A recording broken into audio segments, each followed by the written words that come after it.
Hi friends, வணக்கம். நம்ம இன்றைக்கி தண்டங்கீரை சாதம் எப்படி செய்யலான்னு பார்க்க போகிறோம். இது பார்த்திங்கன்னா சின்ன குழந்தைங்களுக்கு கொடுத்தீங்கன்னா அவங்க நல்லா விரும்பி சாப்பிடுவாங்க. இந்த மாதிரி செஞ்சு கொடுத்தீங்கன்னா அதுக்கு தேவையான பொருட்களை ஃபஸ்ட்டு பார்த்துடலாம். ஃபஸ்ட்டு வறுத்து திரிக்கிறதுக்கு உள்ள பொருட்களை பார்த்துடலாம். அரை ஸ்பூன் கடலைப்பருப்பு, அரை ஸ்பூன் துவரம்பருப்பு, காரத்துக்கு ஏற்ற மாதிரி மிளகா வத்தல், அப்புறம் ஒரு அரை ஸ்பூன் அளவுக்கு ஜீரகம், கொஞ்சமாக ஒரு 5-6 மிளகு, கொஞ்சமாக வெந்தயம், ஒரு 4-5 வெந்தயம், இவ்வளோதான் இதை வறுத்து திரிக்கிறதுக்கு. இதை முதல்ல வெறும் கடாயில் போட்டு வறுத்துட்டு திரித்து எடுத்து வச்சுக்கிடணும். அதுக்கப்புறம் பார்த்திங்கன்னா ஒரு பல்லாரி வெங்காயத்தை எடுத்து இந்த மாதிரி நீல வாக்கில் கட் பண்ணி வச்சுருக்கேன்.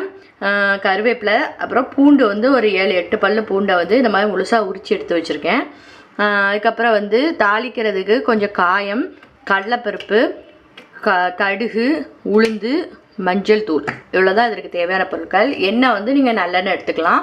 அப்புறம் தண்டங்கீரையை இந்த மாதிரி கழுவி சுத்தம் பண்ணி பொடிசாக அந்த மாதிரி அரிஞ்சு எடுத்து வச்சுக்கணும்.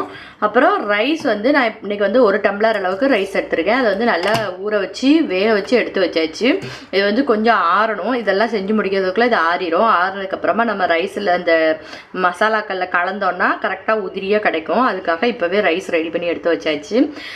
இப்போ எப்படி செஞ்சிடலான்னு பார்த்துடலாம் வாங்க.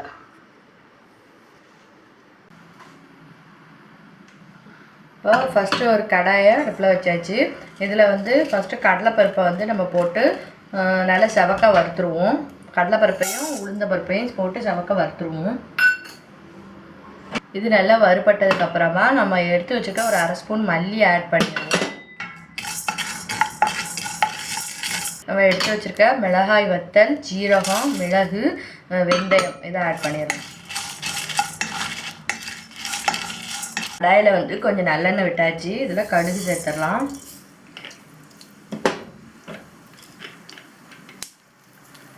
அப்புறம் கொஞ்சமாக கடலைப்பருப்பு,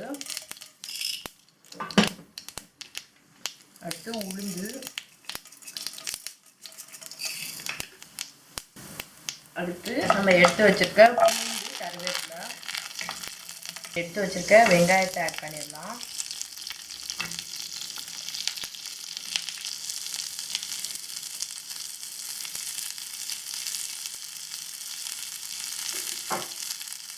நம்ம வெங்காயம் வேகிறதுக்குள்ள உப்பை மட்டும் இதில் சேர்த்துக்கலாம். ஏற்கனவே ரைஸில் ஒரு 2 பிஞ்ச் அளவுக்கு நம்ம காயப்பொடியை சேர்த்துறோம்.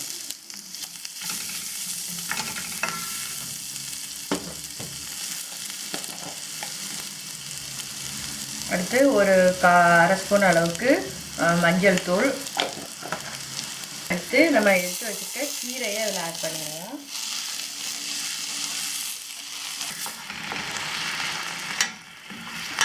இது கீரையை சேர்த்து கொஞ்சம் கீரை நல்லா வதங்கணும்.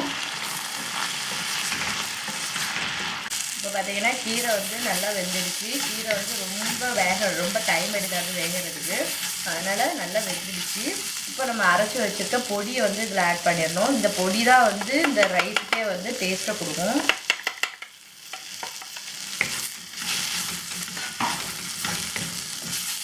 இதை நல்லா இந்த கீரையோடு மிக்ஸ் பண்ணிவிட்டு இப்போ ரைஸை ஆட் பண்ணிடுவோம். இப்போ நம்ம எடுத்து வச்சுருக்க ரைஸை ஆட் பண்ணிடுவோம்.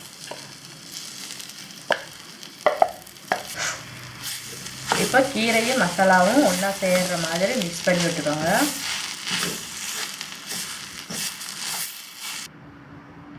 பார்த்திங்கன்னா சூப்பராக நம்மளுக்கு கீரை சாதம் ரெடி ஆகிடுச்சு.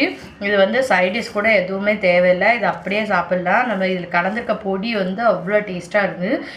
இது மேலே லைட்டாக நீங்கள் நெய் விட்டு கொடுத்தீங்கன்னா இன்னும் நல்ல டேஸ்டியாக இருக்கும். இது மாதிரி நீங்களும் உங்கள் வீட்டில் செஞ்சு பாருங்கள். இது லஞ்ச் பாக்ஸுக்கு கொடுத்து விட்றதுக்கும் நல்லா சூப்பராக இருக்கும். உங்கள் பசங்களுக்கு கொடுத்து பார்த்துட்டு உங்களுக்கு பிடிச்சிருந்துச்சுன்னா லைக், கமெண்ட், ஷேர், சப்ஸ்கிரைப் பண்ணுங்கள். தேங்க்யூ.